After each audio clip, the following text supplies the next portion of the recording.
Assalamualaikum warahmatullahi wabarakatuh. Balik lagi ke mata kuliah manajemen keuangan. Kali ini kita akan membahas mengenai manajemen kas, piutang, dan persediaan.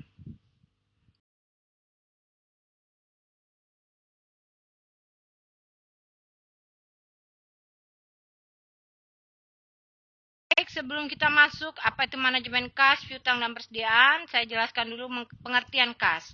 Jadi yang namanya kas ini dapat diartikan sebagai uang tunai yang ada dalam perusahaan beserta pos-pos lain yang dalam waktu dekat dapat diuangkan sebagai alat pembayaran kebutuhan finansial yang umumnya bersifat paling tinggi tingkat likuiditasnya, ya. Jadi kas ini sendiri meliputi uang tunai baik yang ada di tangan perusahaan atau yang ada di bank dalam bentuk cek atau demand deposit atau giro.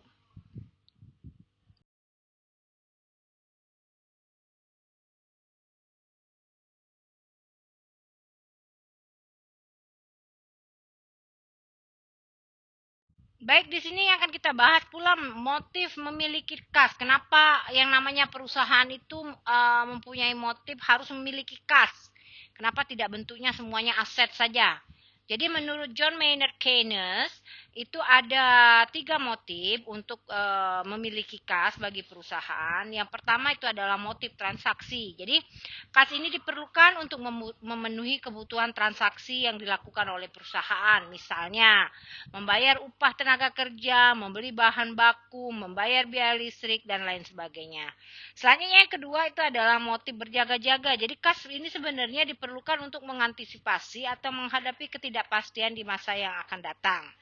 Ya samalah seperti kita pada umumnya kan, perlu ada motif berjaga-jaga bisa jadi dalam bentuk deposito seperti itu kan. Nah, yang selanjutnya ada lagi motif spekulasi. Jadi kebutuhan kas ini digunakan untuk mencari keuntungan atau menghindari risiko atas kerugian yang diderita oleh perusahaan.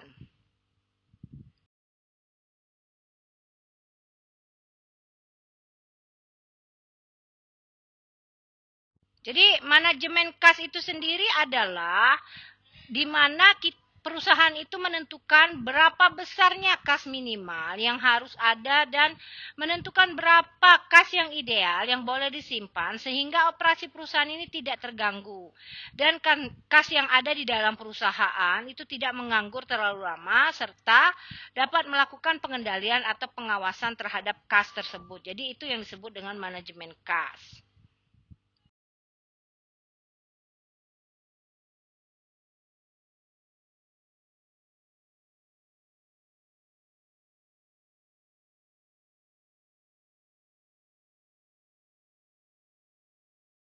Jadi dalam manajemen kas, kalau saldo kas terlalu banyak, nah itu akan terjadi masalah produktivitas perusahaan yang lambat. Nah, tapi kalau kas terlalu sedikit, of course itu akan terjadi masalah likuiditas ya seperti kita. Kalau misalkan saya contohnya saja, kalau sudah kas yang ada di dalam di tangan saya itu sudah mulai menipis, of course otomatis saya agak pelit ya. Karena apa? Karena likuiditas saya sudah mulai terganggu seperti itu. Nah, apabila kas itu terlalu banyak, jadi perusahaan ini sebetulnya dapat menginvestasikan kasnya dalam bentuk surat berharga dalam jangka pendek. Nah, apabila saldo kasnya terlalu sedikit, perusahaan biasanya menjual investasi surat berharga tersebut, nah yang sudah dimiliki dan bisa ditukar menjadi kas kembali. Nah, itu investasi artinya investasi terhadap efek. Nah, itu perlu ditentukan yang namanya saldo kas pada jumlah yang optimal.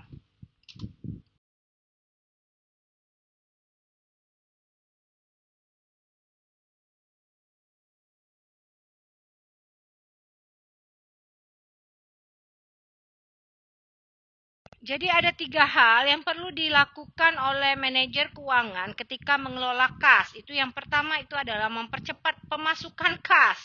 Ya saya sendiri kalau sebagai manusia saya untuk hidup harus tetap mempercepat pemasukan kas. Kalau sudah pembayaran saya lambat ya otomatis saya naik darah dong, apalagi perusahaan seperti itu. Oke, yang selanjutnya adalah memperlambat pengeluaran kas. Nah, ini kan perlu benar-benar diperhitungkan secara matang apa saja yang mesti saya keluarkan dalam 1 bulan, for example ya. Nah, begitu juga perusahaan untuk memperlambat pengeluaran kas, perusahaan itu mempertimbangkan secara matang manajemennya atau manajer keuangan ini supaya dalam pengeluaran kas itu yang didapat oleh perusahaan itu bisa maksimal. Yang pasti, perusahaan harus mengelola kas demi memelihara saldo kas yang optimal.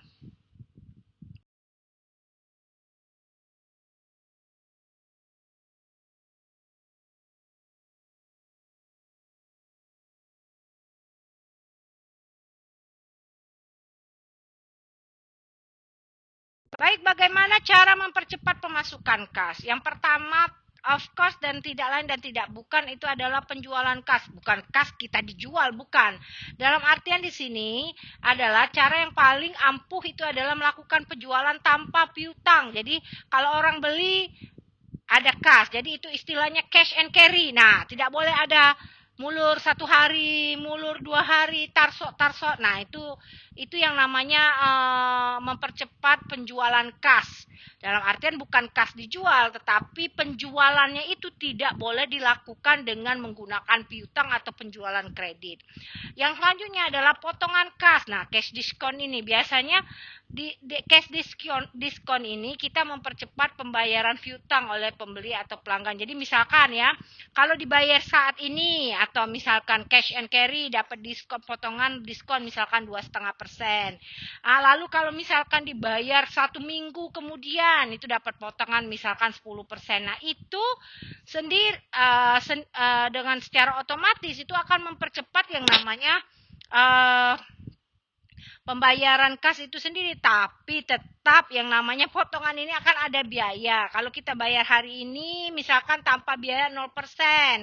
Kalau misalkan 1 minggu dapat potongan 2,5% tapi biayanya hampir 5%, atau 1 bulan for example potongan 10% tapi biaya yang dikenakan 20%, ya lebih baik kan para customer atau para pembeli kan lebih baik melakukan transaksi cash and carry.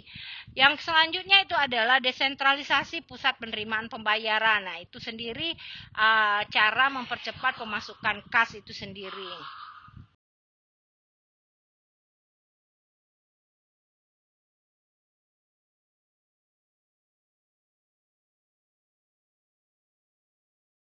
Sedangkan dalam memperlambat pengeluaran kas, kita melakukan yang namanya pembelian kredit. Iyalah, supaya kas saya tidak cepat habis, saya membeli sesuatu dengan pembelian kredit. Tapi otomatis kita akan mempunyai yang namanya hutang jangka pendek ya. Yang kedua itu adalah melakukan penggunaan draft atau kasbon. Nah, ini biasa kita lakukan dan tidak usah perusahaan. Saya aja pernah melakukan kasbon ya. Nah, yang selanjutnya adalah cek dibayar pada hari tertentu. Misalkan saya mengeluarkan cek, tapi ceknya mundur, misalkan 1 bulan kemudian. Itu biasanya bisa memperlambat yang namanya pengeluaran kas.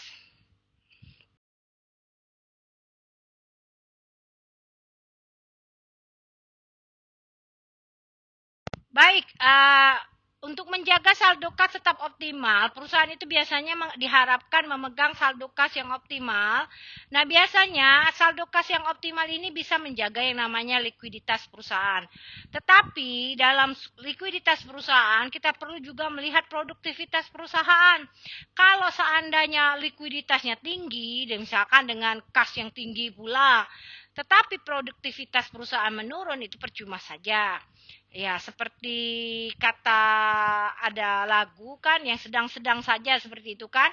Jadi kas yang optimal itu adalah likuiditasnya tetap terjaga, tetapi produktivitas perusahaan itu tetap juga cepat atau bisa menghasilkan kas dengan cepat juga.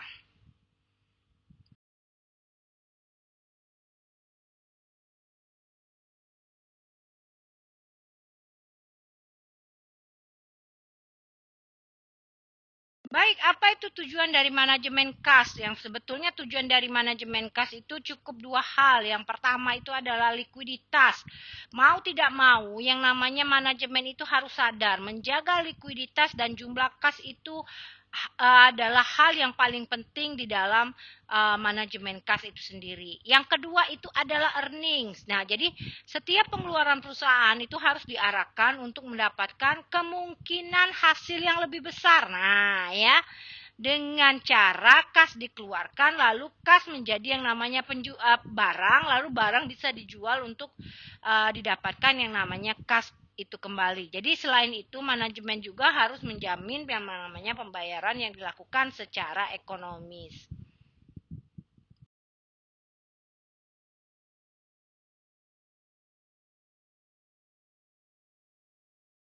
Jadi dalam perencanaan kas itu aspek yang paling utama itu adalah penyusunan anggaran kas. Jadi yang namanya manajer itu harus menyiapkan yang namanya daftar kegiatan untuk mencari kas atau pendanaan dan kegiatan menggunakan kas atau pengoperasian dan penginvestasian atau boleh dikatakan membuat proyeksi cash inflow dan cash outflow serta balance atau saldo dari kas tersebut.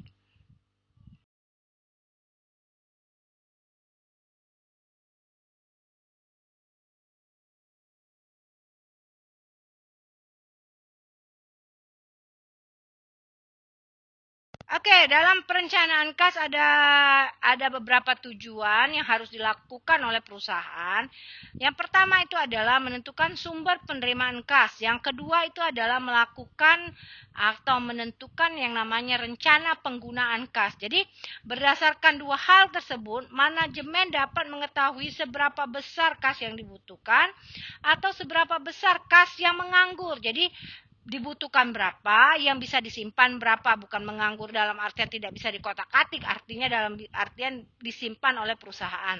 Kemudian juga dapat ditentukan langkah selanjutnya terhadap kas yang berlebih atau menganggur. Jadi tidak boleh juga berlebihan kas itu disimpan karena kalau berlebihan itu akan yang menjadikan yang biaya bagi perusahaan. Jadi perlu ditentukan juga yang namanya berapa sih yang optimal kas yang berlebih itu atau menganggur itu sendiri.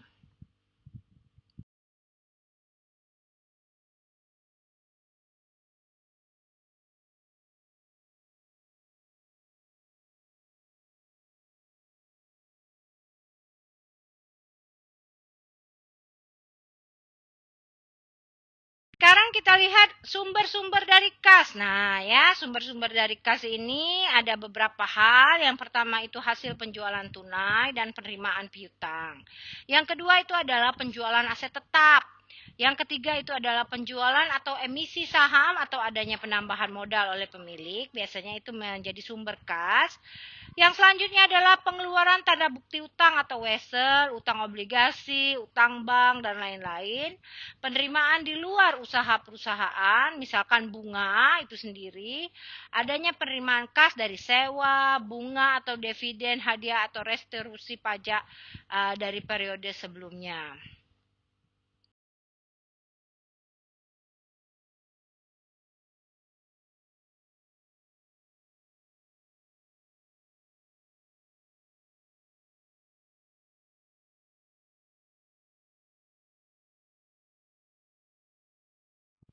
Baiklah, kita lanjutkan dengan penggunaan kas. Jadi penggunaan kas itu biasanya digunakan untuk satu pengeluaran untuk biaya produksi, baik itu biaya tenaga kerja, biaya operasional pabrik. Atau penggunaan kas juga bisa dilakukan dengan pembelian saham atau obligasi sebagai investasi jangka pendek atau jangka panjang. Biasanya diletakkan di bawah kas itu yaitu efek atau sekuritas. Pembelian aset tetap, pembelian kembali saham yang beredar, lalu untuk pengambilan kas dari perusahaan oleh pemilik, Lalu selanjutnya itu adalah pembayaran utang jangka pendek atau jangka panjang.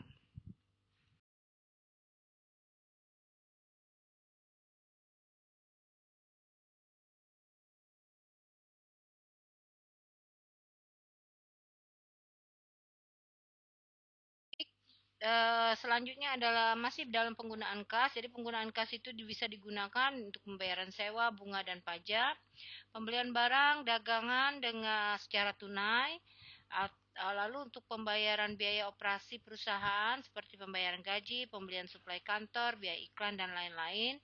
Selanjutnya adalah pengeluaran kas untuk membayar dividen. Selanjutnya kita bahas mengenai faktor-faktor yang mempengaruhi besar kecilnya persediaan kas. Jadi faktor yang pertama itu adalah perimbangan antara kas inflow dengan kas outflow, baik aliran kas masuk dan aliran kas keluar.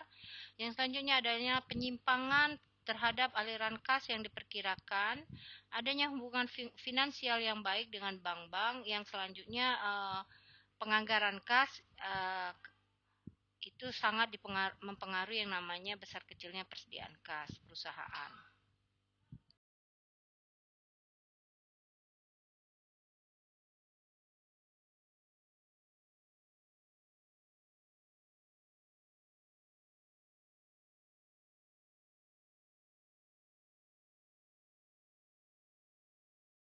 Selanjutnya adalah safety balance, cash balance, yaitu jumlah kas minimal yang harus dipertahankan oleh perusahaan agar dapat memenuhi kewajiban finansialnya sewaktu-waktu atau waktu-waktu dalam waktu darurat.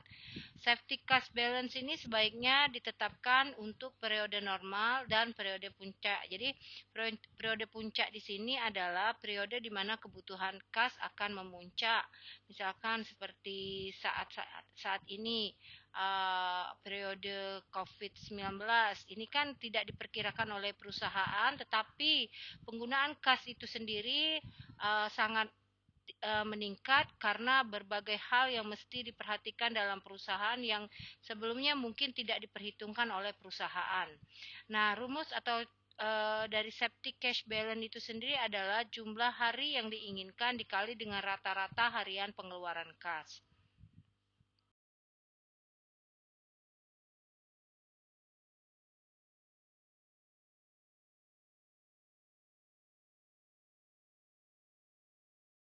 Nah, ini contohnya, misalnya perusahaan Simpang 5 menetapkan bahwa safety cash harus cukup untuk menutupi pengeluaran selama 7 hari.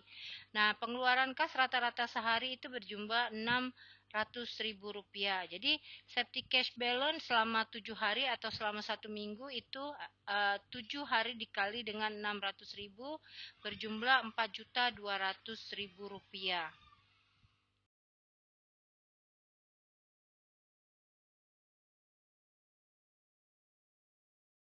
Nah, sekarang kita menentukan yang namanya saldo kas optimal dengan menggunakan yang namanya model Baumol. Nah, jadi pada model Baumol ini total biaya transaksi yang akan diminimalkan untuk memperoleh saldo kas optimal yang pertama itu adalah biaya simpan. Jadi, biaya simpan ini sendiri adalah biaya opportunity cost atau biaya kesempatan yang muncul karena perusahaan memegang kas bukan memegang surat berharga. Jadi dengan kata lain biaya kesempatan itu sendiri adalah biaya pendapatan bunga yang tidak bisa diperoleh karena perusahaan memegang kas. Sedangkan biaya transaksi adalah biaya yang diperhitungkan dari biaya yang harus dikeluarkan oleh manajer keuangan ketika menjual surat berharga. Atau dengan kata lain biaya transaksi pada uh, di sini adalah biaya yang dikeluarkan untuk memperoleh saldo kas tersebut.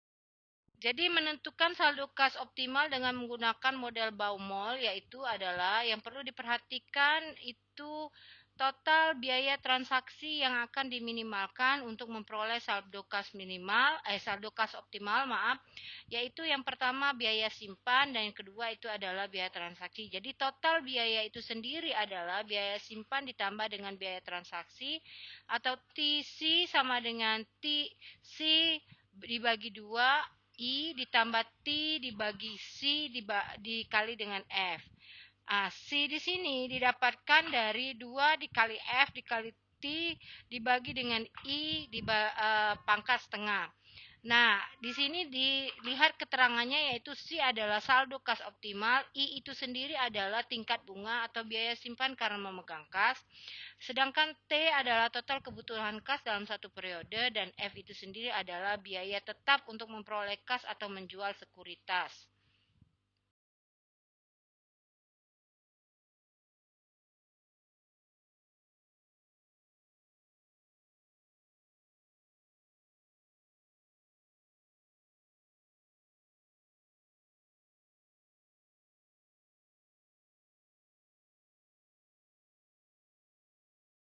Baik, sekarang ada contoh soal menentukan kas optimal menggunakan model Baumol. Jadi contohnya di sini adalah kebutuhan kas suatu perusahaan selama 1 bulan yaitu 20 juta rupiah. Perusahaan memperoleh kas dengan menjual surat berharga. Biaya transaksi perolehan kas adalah 10.000, sedangkan tingkat bunga adalah 18% per tahun atau 1,5% per tahunnya per bulannya. Jadi berapa saldo kas optimal yang dapat dihitung sebagai berikut. Jadi saldo kas optimal selama 1 bulan yang dibutuhkan oleh perusahaan ini adalah sebesar 5.163.978 rupiah.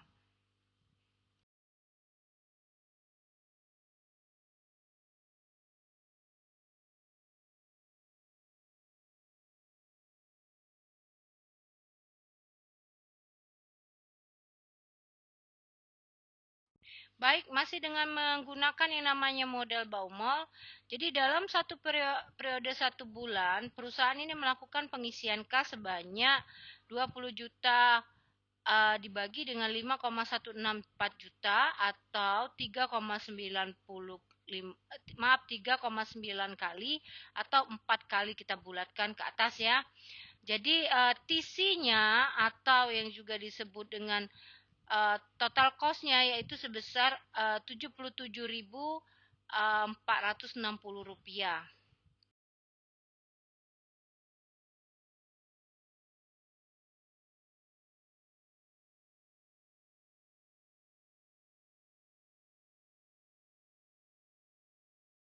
Sekarang kita masuk ke model random aliran kas itu sendiri atau menggunakan yang namanya model Miller-Orr. Nah, pada model ini perlu diingat bahwa perusahaan itu perlu menetapkan batas atas dan batas bawah. Beda dengan model Baumol tadi, kalau di model Miller-Orr adanya batas kas atas dan batas kas bawah dari saldo kas. Jadi apabila kas mencapai batas atas, perusahaan perlu merubah sejumlah tertentu kas tersebut. Agar saldo kas kembali ke jumlah yang diinginkan, sebaliknya apabila saldo kas menurun, perusahaan perlu menjual yang namanya sekuritas. Jadi pada grafik ini ditunjukkan batas atas dalam gambar tersebut ditunjukkan garis H dan batas bawah itu adalah garis O. Nah, ini sebetulnya perbaikan dari model Baumol. Jadi modifikasi dari model Baumol sendiri.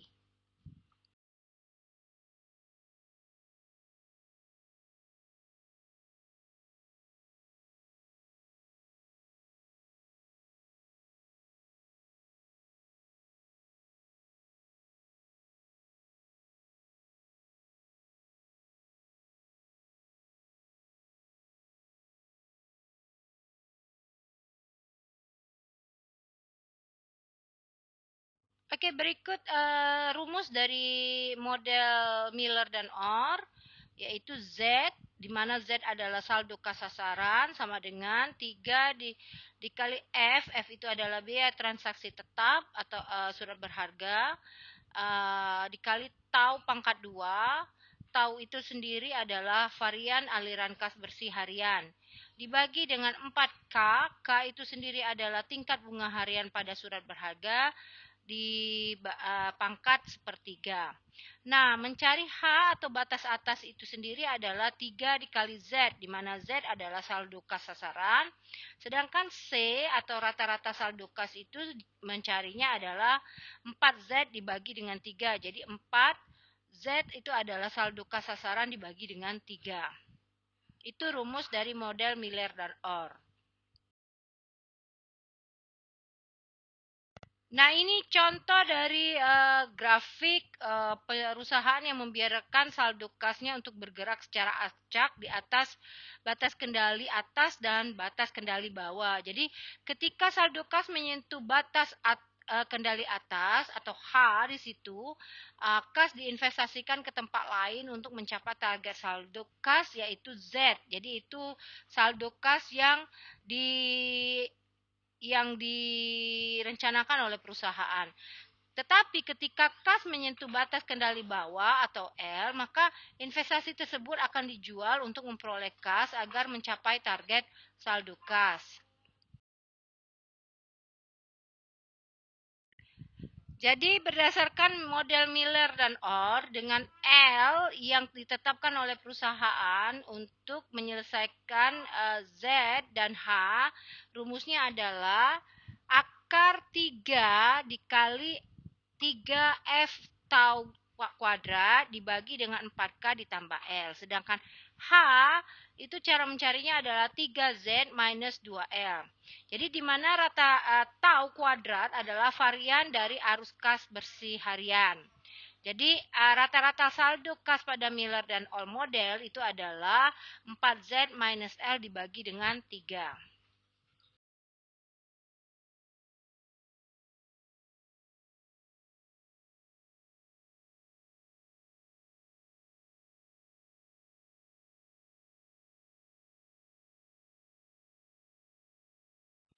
Ini ada contoh soal untuk model random aliran kas untuk berdasarkan Miller dan Orr. Jadi penyimpangan aliran kas bersih harian itu adalah 2.000, tingkat bunga adalah 10.000 per tahun, biaya transaksi pembelian surat berharga itu adalah 100.000.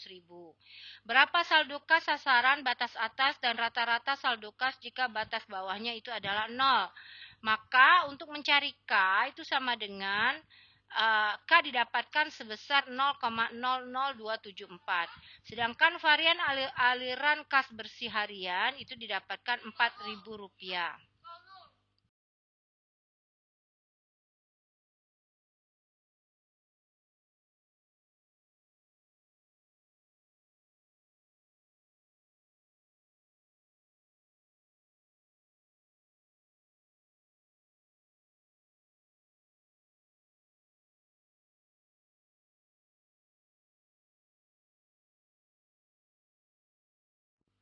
Jadi saldo kas sasaran atau Z, sedangkan batas atas adalah H, sedangkan rata-rata saldo itu adalah C, maka kita hitung Z itu sama dengan didapat di sini yaitu Rp 103.068 rupiah. H itu didapat 309.204 rupiah. Sedangkan C itu didapat 137.424 rupiah. Jadi apa artinya di sini? Saldo kas sasaran perusahaan ini adalah sebesar Rp103.068, sedangkan batas atas untuk perusahaan ini menggunakan aliran kas menggunakan model Miller dan Orr itu sebesar Rp309.204. Sedangkan rata-rata saldo kas yang diinginkan oleh perusahaan ini adalah sebesar Rp137.424.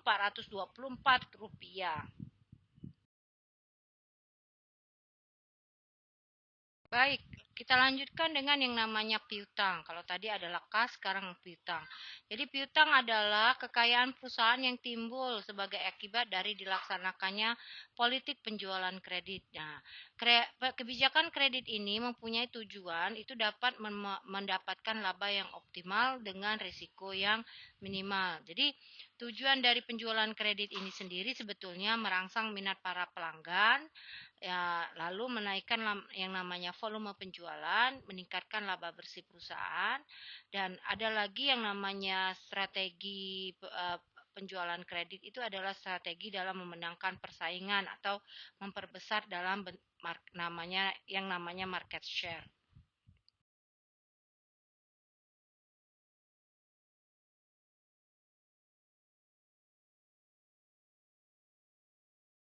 Nah, sekarang ini adalah faktor-faktor yang pengaruh besar kecilnya piutang. Yang pertama itu adalah volume penjualan kredit. Apabila yang namanya proporsi penjualan kredit meningkat, maka dana dalam piutang otomatis meningkat juga. Tetapi peningkatan terjadi juga pada risiko dan juga peningkatan terjadi juga pada profit atau laba. Nah, syarat pembayaran penjualan kredit itu biasanya ada dua alternatif. Yang pertama itu dengan ketat. Nah, ini biasanya untuk piutang kecil. Nah, perusahaan-perusahaan itu harus sangat selektif. Atau dengan lunak, bentuknya piutang besar. Nah, biasanya perusahaan-perusahaan seperti ini kurang selektif dalam memberikan yang namanya kredit. Sedangkan yang ketiga itu adalah ketentuan tentang pembatasan kredit. Jadi yang pertama itu adalah utamakan kredit kualitatif bukan kredit kuantitatif. Meningkatnya plafon itu akan meningkatkan yang namanya dana dalam piutang. Semakin selektif dalam melakukan penilaian atau pembatasan kredit, maka dana dalam piutang itu akan semakin menurun.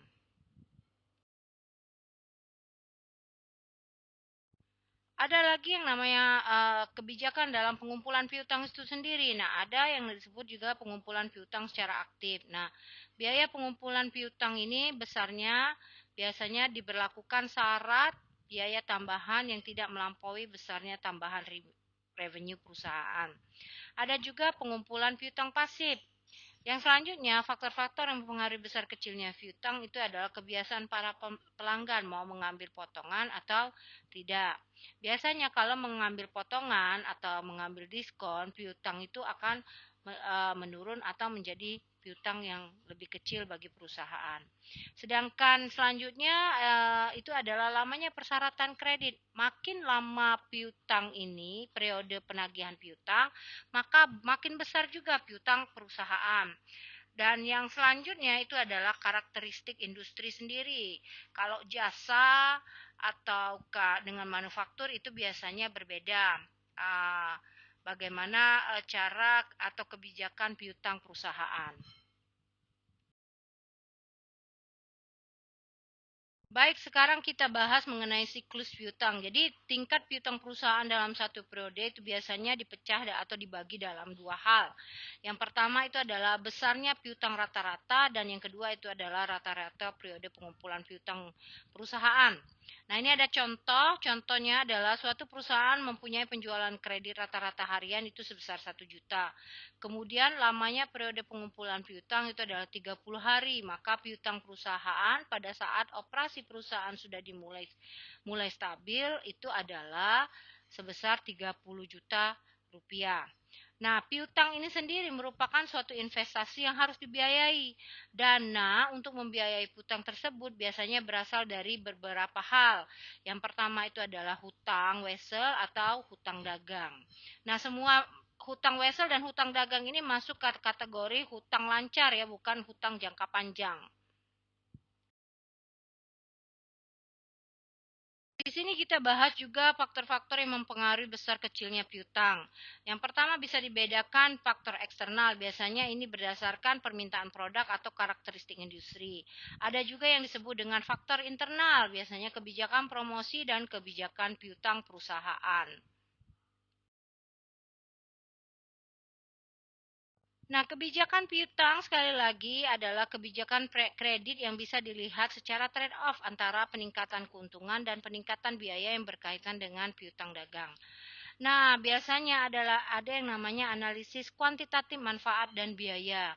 Nah, di sini di analisis kuantitatif manfaat dan biaya itu terdapat margin kontribusi yang dipakai untuk memperhitungkan tambahan keuntungan dan biaya perusahaan. Nah, tambahan biaya ini biasanya bersumber dari biaya investasi pada piutang. Nah, margin kontribusi tersebut dapat dihitung dengan rumus yaitu harga dikurangi biaya variabel dibagi dengan harga dikali dengan 100%. Sedangkan analisis yang kedua yaitu analisis kualitatif kebijakan kredit. Nah, biasanya yang namanya manajer keuangan itu harus mencari informasi yang bisa dipakai untuk menentukan apakah seseorang atau perusahaan itu pantas menerima kredit dari perusahaan kita.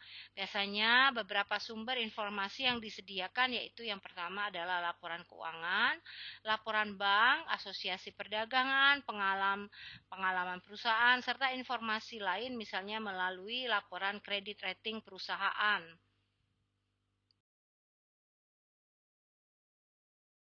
Baiklah, ada 5 hal yang dapat dilakukan oleh suatu perusahaan sebelum melakukan yang namanya pemberian kredit atau menerima piutang dari perusahaan lain. Yang pertama itu adalah karakter, yang kedua itu adalah capacity, capital, kolateralnya apa, conditionnya bagaimana. Seperti sekarang kan orang lebih selektif dalam memberikan yang namanya kredit atau piutang itu sendiri. Karena periode pengumpulan piutang perusahaan sudah mulai melambat.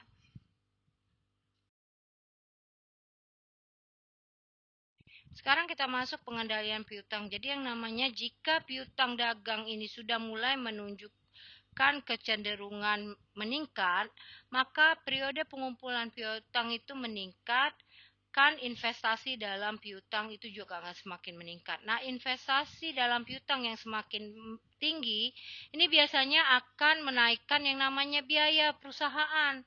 Biaya piutang itu sendiri ini akan menurunkan yang namanya profitabilitas perusahaan atau laba perusahaan. Dan manajer keuangan itu perlu mengambil tindakan kalau sudah terjadi hal yang seperti ini. Misalnya, memperlakukan kebijakan kredit yang cukup ketat. Jadi di samping itu kenaikan piutang ini sendiri biasanya tidak terkendali, bisa jadi ini mengindikasikan kondisi bisnis yang semakin memburuk. Atau monitoring piutang dagang bisa dilakukan dengan mengawasi periode pengumpulan piutang itu sendiri. Baik, sekarang yang berkaitan dengan kredit itu sendiri. Jadi, kalau kita berbicara piutang itu tidak lepas dari yang namanya penjualan kredit atau pendapatan kredit suatu perusahaan. Nah, yang pertama yang perlu kita lihat itu adalah standar kredit. Jadi, salah satu kriteria perusahaan untuk menyeleksi para langganannya yang diberi kredit dan berapa jumlah yang harus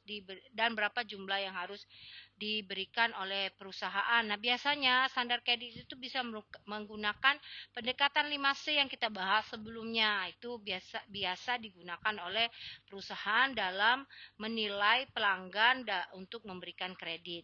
Yang selanjutnya itu adalah jangka waktu pengumpulan piutang itu sendiri. Jika jangka waktu dari saat terjadinya piutang sampai dengan pembayaran kembali piutang tersebut. Yang ketiga itu adalah persyaratan kredit atau kredit term itu sendiri. Jadi kredit term ini adalah kondisi yang diisyaratkan untuk pembayaran kembali piutang dari para pelanggan yang meliputi biasanya isinya adalah periode kredit dan potongan kredit atau cash diskon. Misalnya contoh di sini, syarat kredit itu adalah 2/10 net 30. Artinya apa? Artinya ada potongan 2% apabila dibayarkan dalam jangka waktu 10 hari sesuai dengan tanggal faktur. Dan apabila lebih dari 10 hari atau sampai dengan 30 hari, maka tidak akan mendapatkan potongan dan apabila lebih dari 30 hari itu akan mendapatkan denda. Jadi ini ada beberapa cara dalam mengawasi piutang perusahaan. Itu yang pertama yang dilihat itu adalah rata-rata periode pengumpulan piutang itu sendiri. Jadi rata-rata periode pengumpulan piutang itu adalah periode dari penjualan kredit terjadi sampai dengan penjualan tersebut dibayarkan. Nah, biasanya yang namanya periode pengumpulan ini ingin melihat seberapa lama piutang dagang itu terbayarkan. Nah, biasanya dilihat dari penjualan harian rata-rata sebagai berikut. Rumusnya adalah penjualan harian rata-rata itu adalah sama dengan total penjualan dibagi dengan 365 hari atau jumlah hari dalam satu tahun.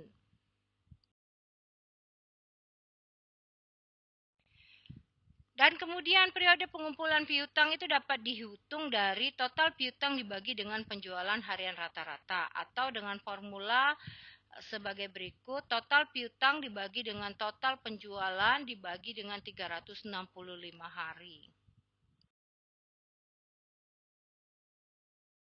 Yang selanjutnya itu adalah aging schedule atau schedule umur piutang.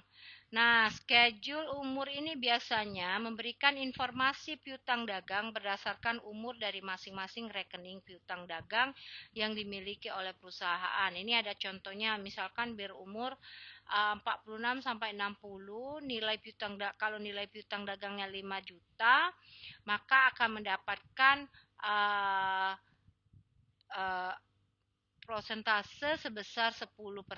Nah, ini contoh saja, hanya contoh.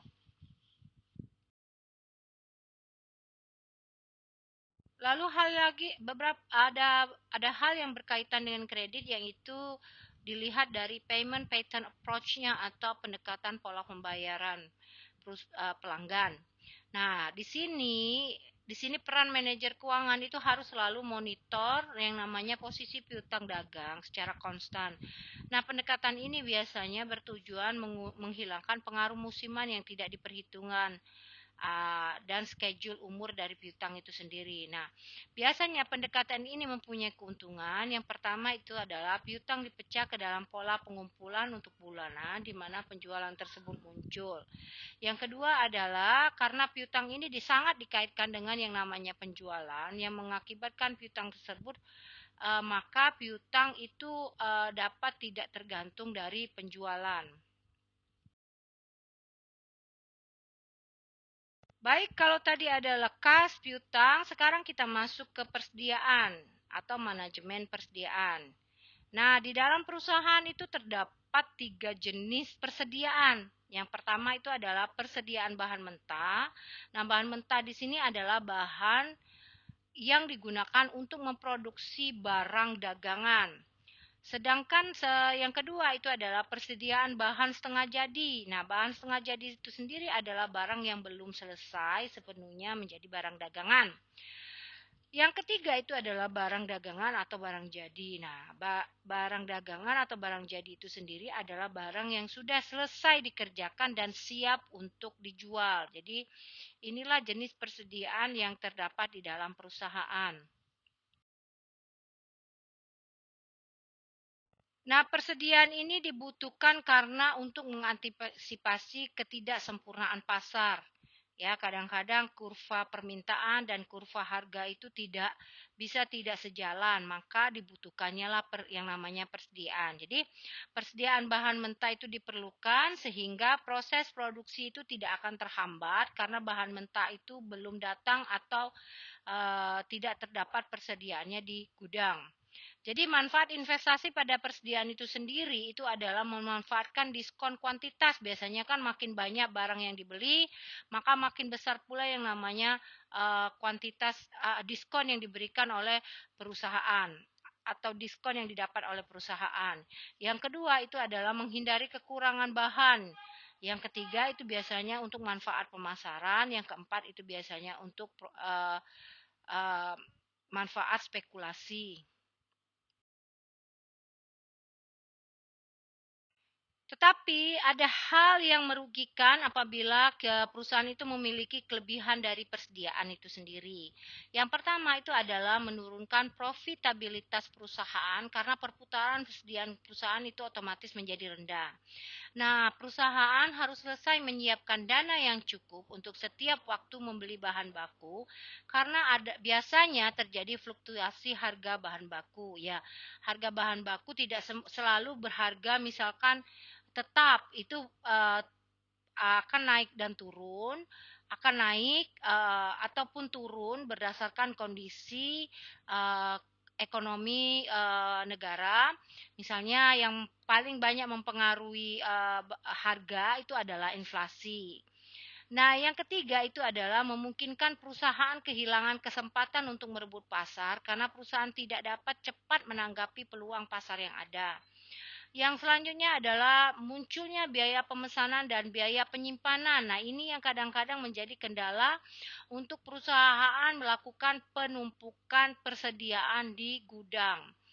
Yang terakhir itu adalah kemungkinan adanya biaya keusangan atau persediaan. Ya, bisa jadi ke biaya usang ini adalah kalau bahan itu mengandung expired date-nya atau masa jatuh temponya, atau kemungkinan hal-hal lain seperti kebakaran, uh, banjir. Nah, itu biasanya sangat membahayakan yang namanya kelebihan persediaan perusahaan. Baik, kita lihat biaya-biaya yang berkaitan dengan persediaan. Yang pertama itu adalah biaya investasi, biaya penyimpanan, dan biaya order. Nah, di sini dalam penentuan saldo persediaan optimal, kita menggunakan yang namanya model Economic Order Quantity atau EOQ. Mungkin pernah dipelajari pada waktu matematika ekonomi mengenal yang namanya model Economic Order Quantity. Jadi, sebetulnya yang namanya manajemen keuangan itu hanya meneruskan saja model-model yang ada pada matematika ekonomi. Nah, model EOQ ini sendiri itu adalah digunakan untuk menghitung tingkat persediaan yang optimal. Jadi, persediaan optimal dengan memasukkan biaya yang namanya biaya pemesanan dengan biaya penyimpanan. Jadi, model economic order quantity ini diadaptasi untuk menghitung tingkat persediaan yang optimal. Baik, kita lihat di sini model EOQ akan mencari yang namanya Q atau quantity yang optimal. Nah, Q di sini bisa diminimalkan meminimalkan yang namanya total biaya persediaan. Nah, total biaya persediaan biasanya diidentifikasi dengan biaya pemesanan dan biaya penyimpanan. Jadi sekali lagi, biaya pemesanan itu sendiri merupakan biaya yang terjadi karena aktivitas pemesanan persediaan. Sedangkan biaya penyimpanan itu terjadi karena semakin meningkatnya perusahaan memegang persediaan dalam jumlah besar. Sedangkan total biaya persediaan itu terdiri dari biaya simpan dan biaya pemesanan. Nah, total biaya simpan dihitung sebagai biaya simpan per unit dikalikan dengan persediaan rata-rata. Sedangkan total biaya penyimpanan itu sendiri dihitung sebagai jumlah pemesanan yang dilakukan dikalikan dengan biaya dalam satu kali pesan.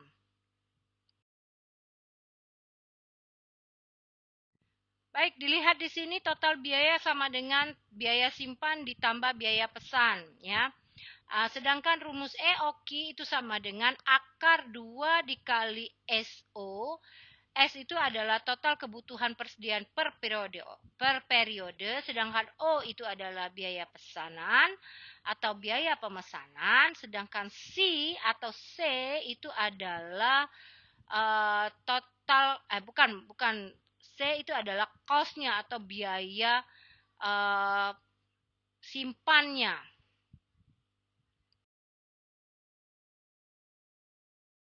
Baik, ini ada contoh soal ya. Contohnya di sini adalah permintaan total untuk produk selama periode perencanaan itu adalah sebesar 5.000 unit. Harga beli per unit persediaan itu adalah Rp1.000, sementara biaya pemesanan per pemesanan itu adalah Rp200, sedangkan biaya penyimpanan per unit itu adalah Rp20. Maka EOQ atau total optimal dari economic order quantity-nya itu adalah sebesar 100 unit. Sedangkan persediaan rata-rata itu adalah 2.000 unit. Jadi untuk perusahaan ini EOQ atau economic order quantity-nya itu sebesar 100 unit, sedangkan persediaan rata-rata yang harus dimiliki oleh perusahaan itu adalah sebesar 2.000 unit.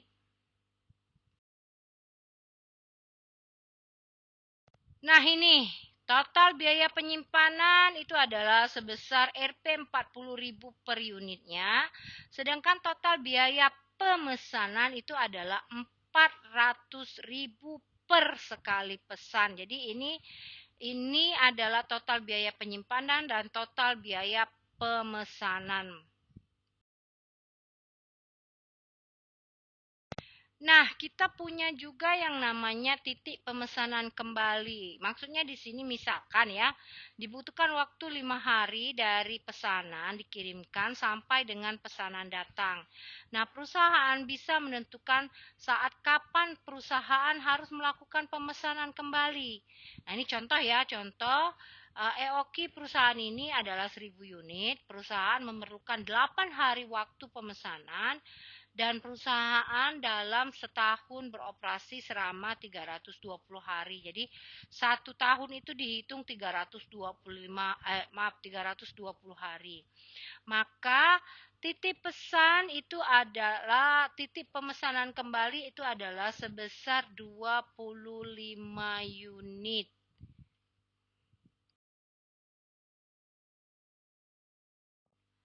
Sekarang konsep safety stock ya. Jadi konsep dari safety stock ini bertujuan mengantisipasi perubahan-perubahan yang tidak diperhitungkan sebelumnya. Nah, biasanya perubahan yang mungkin terjadi itu adalah perubahan lead time dan perubahan tingkat penjualan. Seperti saat ini nih, tingkat penjualan perusahaan mulai menurun secara terus-menerus walaupun tidak begitu cepat tetapi cukup signifikan. Baik, ada beberapa metode, maaf, sistem penggalian persediaan. Yang pertama itu adalah model ABC. Nah, model ABC ini adalah, maaf, bukan model, metode ABC. Metode ABC ini biasanya menggolongkan persediaan berdasarkan nilai kuantitas. Dengan bagan semacam itu, manajer keuangan bisa fokus pada item yang paling dibutuhkan untuk pengendalian persediaan. Ada juga manajer yang melakukan sistem pengendalian just in time. Jadi tujuan dari pengendalian just in time ini sendiri itu adalah meminimalkan tingkat persediaan di dalam gudang. Kalaupun bisa tingkat persediaan itu ditekan sampai dengan menjadi nol. Nah, biasanya sistem just in time ini cukup populer di perusahaan-perusahaan Jepang karena biasanya metode atau sistem pengendalian persediaan just in time ini disebut dengan sistem Kanban. Nah, dalam sistem ini bahan yang dibutuhkan datang hanya beberapa jam sebelum masuk proses produksi. Nah, sekarang silakan dipikirkan sendiri kalau di Indonesia mana yang lebih cocok. Misalkan di daerah apa yang lebih cocok, metode ABC atau metode just in time.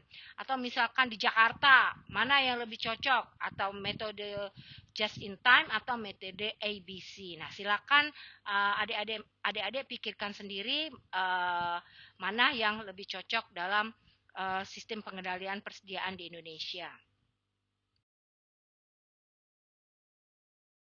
Ada lagi yang menggunakan sistem pengendalian dengan komputer. Jadi sebenarnya komputer ini adalah alat ya. Alat yang mencatat di mana persediaan awal sampai persediaan itu berakhir. Kemudian berakhir itu di sini adalah terjual maksudnya. Nah, biasanya komputer akan secara otomatis mencatatnya dan memperbarui posisi yang namanya posisi persediaan perusahaan. Nah, biasanya sistem semacam ini disebut dengan Material Requirement Planning atau MRP. Jadi, pada metode MRP ini sendiri, komputer akan mengkoordinasikan aktivitas produksi. Jadi, menghasilkan schedule produksi dan kapan kebutuhan yang namanya bahan produksi itu akan datang dan akan habis. Nah, itu ditentukan dengan metode MRP atau Material Required Planning dengan menggunakan yang namanya komputer.